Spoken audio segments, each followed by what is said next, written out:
Hello there, welcome to the Green Technology video session. So in this video session, we are going to be talking about MRV debate. So what is MRV?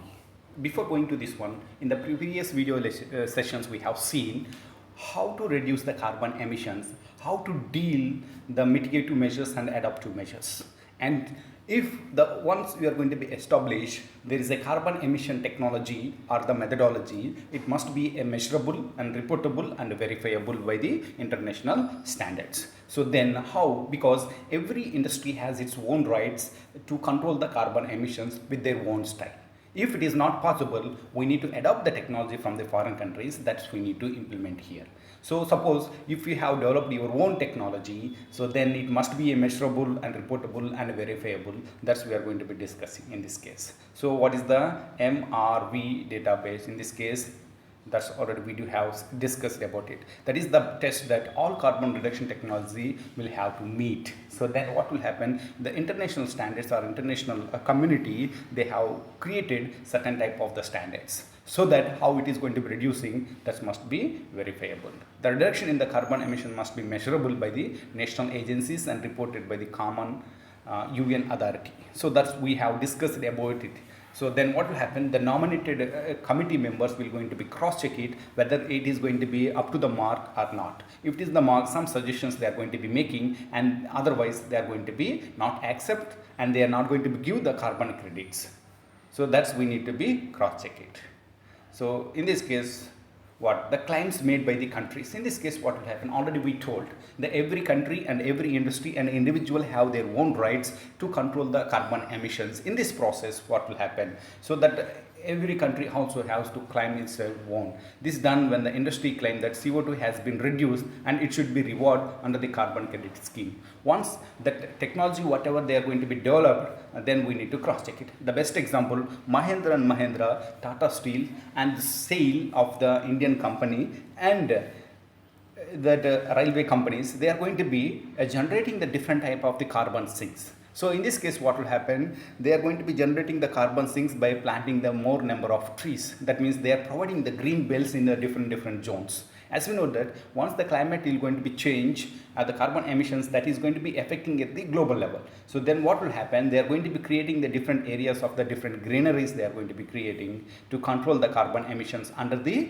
CSR, corporate responsibilities service, they are going CRS they are going to be using, so that they have to be they are getting the number of carbon credits. So then a similar regime is proposed to be applied for the claim made by the countries even where the no payments is involved. So in this case what will happen, so they whatever they are going to be company or the country is going to be claiming, that must be verifiable. So then the debate starts when the countries want their national integrity to be accepted without a cross verification. So the debate will going to be start, as we thought that we are doing the carbon reduction measurements we are taken, but you should not expect that other countries are not doing, because they are doing at their own level, because availability of the resources they are going to be doing. So then in this case what will happen, these countries, so we need to be collectively, they have to form the at international level. So in this case, whatever the debate it is, that final motto is we need to reduce the carbon emissions or greenhouse gases emissions, so that the situation is going to be a little better, because the climate change may be the part of the earth life cycle. So that's we need to understand and we need to act according to that. So maybe these life cycles are going to be when we are using the vigorously, so these kind of things, then it's need to be controlled somewhere. So in this case the funding comes from the domestic or international level, so then we need to impose it in some form of another form of all the countries. So then it must be verifiable, measurable, reportable and verifiable parameters we need to be follow over here. So then the claims must be verified and confirmed. Without the confirmation, we should not say that this technology is going to be up to the mark. So then what will happen, they are not going to be get the carbon credits. That's what we are talking about it.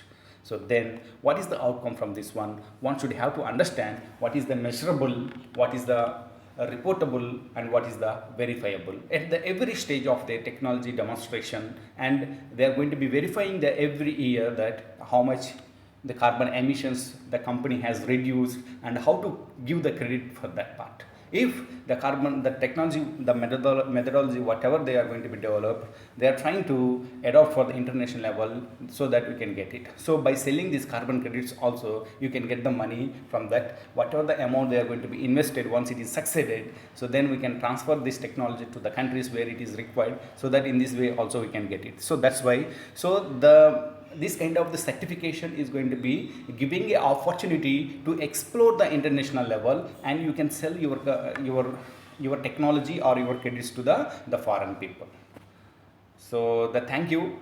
We are doing a series of video lectures to make you to educate. So for more updates, please follow the channel.